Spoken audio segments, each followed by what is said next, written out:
No, honey. Good morning. This is Devin with Homeschool House Calls, and we're with Susan. Hey, Susan. Hey, everybody. Hey, homeschool house calls. Hey, how do I homeschool? And hey, homeschooling super moms. We're excited that you guys have joined us this morning. Yeah, we are really excited. We had a schedule switch today, and we moved my workshop today, and we put fun motors next week. We had a little bit of a, I don't know, we were fiddly. That's the word for it. But anyway, we're going to talk. Let me pull up my banners. We're going to talk today about how to homeschool successfully. Your first year and beyond. I wrote a blog post for this for another group, and it'll go out in the next couple of months. And I thought it was such a great, fun subject for me. I really enjoyed writing it and going back and thinking about to my early years. How do you feel? Don't you think this is a great topic? I think it's a wonderful topic, and we've gotten so many new members, both Devin and I.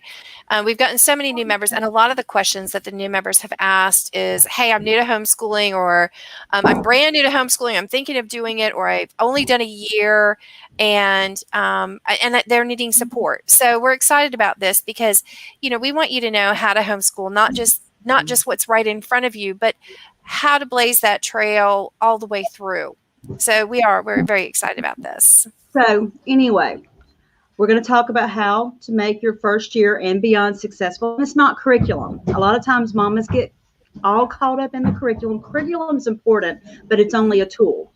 It is not what's going to make you successful. Finding a good fit's great, but that's not what makes you successful in your homeschool journey. So let's dive in here. Number one, the first thing you need to do is to relax. Take a deep breath. That's so true. So true. And after handling your state legal requirements, rest. Take stock of what's going on. I mean, for whatever reason, that is the hurdle. Usually there's a timeline with their legal stuff. But once you do that, take a deep breath.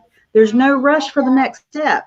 Yes, you need curriculum. Yes, you need to do whatever you need to do to handle your stuff in your state. But after you handle the legal and you've sent that paperwork off or done whatever they want to notify your state, you can take a breath and take stock. So that's my first point. And if you're nervous about it, you're not alone. So many, if not all mamas are nervous about it. Most mamas are nervous about it. I didn't start homeschooling until my child.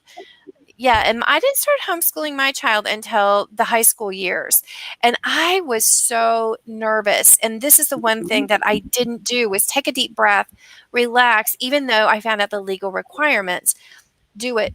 Relax, take a deep breath, count on your other fellow homeschooling mamas. Relax, you've got this. So I'm glad you bring that up, Devin. Yeah. Number two, realize you don't have to have all the answers today. In real life, mamas know we don't have all the answers, but the beauty of homeschooling is that we can learn. You can move forward. You don't have to know all the things, but you can learn them as you go along. So that's my second tip. You don't have to know everything.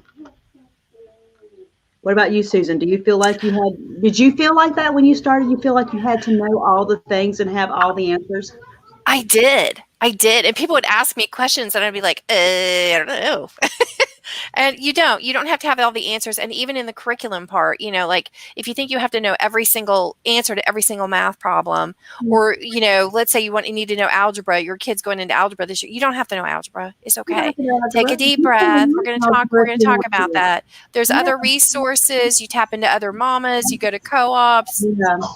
You don't have to know everything. You don't have to know everything. And the beauty is that you can learn with your children. Most mamas will tell you after a year or two, like, oh my God, I'm having such a great time. I've learned this and I didn't know it from public school. I learned that. I'm like, and it's fun. You make it fun. Good morning. Somebody told us hello, Susan. Oh, hey. Good morning. Yeah, I can't see the comments this morning. Devin can. So good morning, everybody. Okay, so my third point, my third thing to remember, this one's a big one. Why? Why are you homeschooling? Write it out.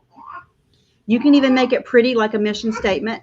Stick it up somewhere, because on your hard days when you're thinking, I'm going to throw these kids back into the school system, go back and read that why, because it will keep you on course. My why is to raise, I've always said, to raise happy, healthy adults who contribute to society and love their God. That's what I've always said. And when I'm feeling frustrated or feeling like I can't do it, or I feel like I can't teach that concept, then I'm able to go back and look at that. I know you're hungry. When we finish this, we'll go eat. We are at a hotel today. She wanted to go to a hotel with a pool. So we grabbed some friends, some homeschool friends, and we all piled up in a hotel room with a pool. And today's our day that we check out. So if I sound like I'm rushing, it's because I have a checkout time. I don't mean to rush. I'm sorry. I apologize. We actually have time. It's just, one of those mama things. Okay, go play. Yeah, so Devin kind of has like this formal mission statement, and I don't. I have mine's a little bit more casual, but I agree with Devin. You should know your why, and it's different for everybody. Yeah, we have one or two videos on that, and if y'all want it, I can send y'all links later. I'll find them, and I'll post them under here. But we have some workshops on that. But it's important to know why you're doing what you're doing. Write it out. Put it up so that when you have bad days, you can refer back to that. You don't get scattered when you know your why. Okay, let's see. I have like 11 of these, okay? Connection. This is my top single most important goal for your first year. This is your top goal for every year. You are building connection between you and your children. Building that connection. If you're coming out of the public school system, you may not have it like you think you do because you're not with each other every day. If you're pulling them out of school for a reason, like maybe there's bullying or learning issues, you may need that to rebuild that connection. That's your top goal every year, because if you have a connection with your children, they're going to come to you when they don't understand something. They're going to come to you when there's a problem. And I think that's the top thing that I didn't realize would happen when I decided to homeschool way back 17 years ago. Yeah, and what's also interesting is I've always felt extremely close to my kids. And man, homeschooling takes it to a whole new level. It's amazing. And I think that's probably the thing that has been one of the most joyful outcomes of homeschooling is that amazing connection that you have with your kids. So I'm curious, the people that are also watching, have you found that to be an amazing part of homeschooling, that connection that you have with your kids? It's amazing. It is. And I think I didn't realize that when I started. I had lots of reasons why I wanted to homeschool, but I didn't realize that the connection. I mean, my kids seek me out during the day and come sit on my bed to talk to me. My kids seek each other out, and I didn't realize that was going to be a benefit. Also, if you are pulling your children out for whatever reasons, laughter diffuses bad situations. One thing I learned when my son was going through he's almost 20. He'll be 20 in about 2 weeks. So he's still kind of a teenager, but not quite there anymore. But I learned laughing and finding ways to laugh diffused a lot of those puberty bumps that come with preteens and teens. If I could keep him laughing and find ways to laugh with him, it diffused so much. So laughter is good. Making that connection, that's a big, big thing that you need. So let's see. Build your tribe. When you build your tribe, I'm not talking about your children's tribe. They need a tribe too. But build your tribe first, because that's your support system and it's going to help you last longer. I learned this as when I started, there was no social media. Social media wasn't a thing. It was like, oh gosh, 17 years ago, there was no social media. There was barely blogs, and blogs were just really kind of starting to come out. Internet was just them really becoming a thing. and I started meeting mamas locally. There was a website called Meetup. They probably still have it, and it was free at first, and you could use it as a way to find out how to meet people in real life. We started doing every week. We'd have a park day. That is where my tribe started, and if I had not had that tribe, I don't know that I would have lasted this long. Yeah, so you can find your tribe locally, face to face, in person meetings, and you can find your tribe on social media. And there's no harm in finding it in both locations. Yeah, And and join multiple Facebook groups, because you're going to get so much knowledge, so much information, and so much reassurance, because we all have those moments of doubt. And you will find that reassurance there, and you'll be amazed at the friendships that you can build. For example, Devin and I live 40 minutes apart from one another. We met on social media, and you guys have seen us together how many times? I mean, we're the best of friends. And this is a great way to connect with other moms. So when Devin and I say, hey, we're going to do a Zoom meeting, and you're invited to join, or if we do a Facebook room, join us, because you'll be amazed at the mamas that you meet. I know it's kind of scary at first, because you're like, I don't know these people, and I'm going to meet them on social media. And I used to do something called Mama Time on Zoom. I don't do it as much anymore, but like Morgan, she jumps in the group all the time, and she'll post. I met her, and we became the best of friends just on Zoom. She lives like 2 states over. So you can make friends on the internet, you can make friends in real life, but build your tribe, and it just helps you last. Right, Tabitha? Mm-hmm. She said it's a great yes. support mechanism. Take advantage of it. Okay. Diagnosis. If you're homeschooling for learning issues or mental health issues, it's important for you to work on your diagnosis and your treatment plan, because you might have a diagnosis. Do that even before finding curriculum, because if you have that, then it's going to make learning easier. That is one of the first things. That is a first year thing. Sometimes it doesn't happen the first year. Maybe you're homeschooling from birth and you don't really realize something's not right, and you do it. This is important. Finding that diagnosis and making that treatment plan is school too. That's school too. You can count it as a school day, but if you've got things going on, you've got to work on that first. That is something that will make it successful once you know. Because once you have that, I mean, not that having a label changes anything, you're still going to make accommodations, even if you never get a diagnosis. But having that helps you know how to help your child. So, or maybe you need it. No crime in that. Find out. But anyway, so that's an important thing to work on. And we have workshops in the group that you can go back and find, or it'll be on YouTube if I've removed them and put them there. Isn't she cute? Okay, this is a tricky one you're not going to like. Commit. No one can really tell if homeschooling is a good fit in a short time period. A day, a week, a month is too short to know. You need to commit to at least a year. There are always bumps when you start. Charlotte. Every parent and family will have a bump and have bumps the first year. Lacey, I need that light, babe. Every family. So just assume that they're going to be there, and commit. Just say, hey, I'm giving myself a year. Like when I started my best diet I ever did. I said to myself, 3 months. I'm going to do this exactly the way they tell me to for 3 months. And then if it doesn't work, I'm going to throw the book out. So commit. I suggest a year. Any education thing, you need that year to know. And that may not be your favorite point, but I do think it's important that you commit to at least a year.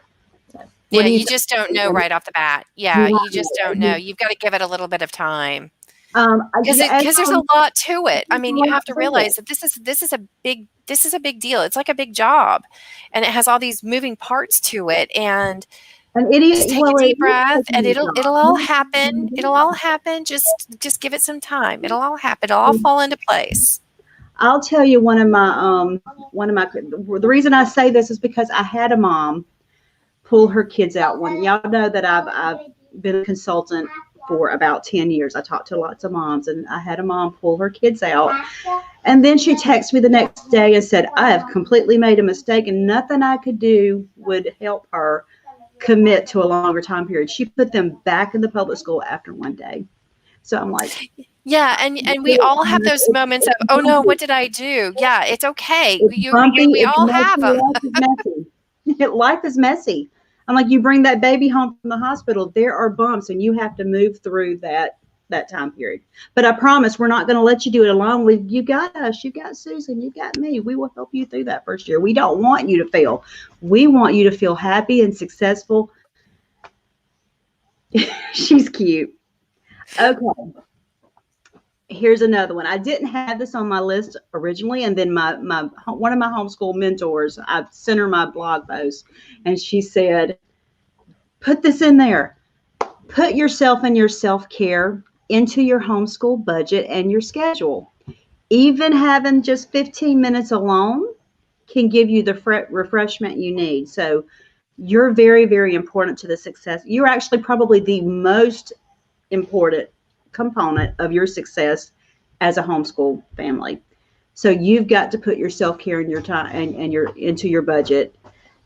Just 15. If you have a group that has mom's night out, go commit to 1 year to get out of your house and put it. That also helps you build your tribe. So yeah, put that's a very important component. Yeah, you got to take care of the caregiver, right? We have to Yes. take care of ourselves. And I think it's Sabrina who does a local mom Yeah. that does on Sunday evenings. She says, "Hey, meet me at Krispy Kreme Donuts for coffee and a donut." Stop. And we can just connect as moms. I mean, it could be that simple that you reach out to your local community and say, "Hey, homeschooling mamas, Yeah, join me for a cup of coffee." it is important. Do some self-care. I mean, connecting with other mamas is another self-care item. But there's lots of different ways that you can do self-care, and it doesn't have to be expensive. It doesn't even have to cost any money. It could be a book from the library, and you sit by yourself for 15 minutes. Our Hoopla, we have Hoopla with our library. It's a download on our phone. You can get 2 or 3 at a time. Yeah, so just remember your self-care. Yeah. So here's another one. Find a mentor to pour into you. Look for a veteran mama who has been there and done that, or a mama who has, maybe your child has special needs. Maybe she's a couple of years ahead of you. Find someone. Take her to Krispy Kreme for free donuts. Say, hey, will you meet me for donuts? She will enjoy talking to you and getting the time away. And then you have someone who has a couple of steps ahead who can pour into you and help you. This is vital. That's probably one of the reasons I lasted. My friend Melissa had homeschooled about 5 or 6 years longer than me. Well, really probably closer to 9. And she kind of we were the same age, but our kids were different ages. So she kind of took me under her wing and kind of had mercy on the mama who had a 2-year-old, a 4-year-old, 2-year-old, and a newborn who decided to homeschool. So she's had a lot of mercy on me through the years. And she also cracks the whip sometime and say, why have you not planned your next year? Get it done, Devin. And I do that sometimes. I don't do what I need to do. But our last point, help. It is okay to ask for help. It is okay to hire a tutor for your children or even yourself. It is okay to hire a consultant. That is not failure. It's wisdom. It's okay to trade off kids. Like if you have another parent that is, let's go back to that algebra. If you have another parent that's really good at teaching algebra and it's not your strength, it's okay to have your child go learn algebra from that parent. And then maybe you have some other way that you can offer up some type of service.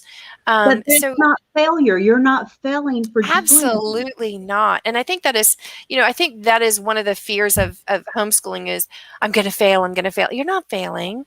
Hang in there. There's other resources. The library offers free tutoring services, homeschool, public school, private school. If you're not familiar with it, go visit your local public library and ask about it.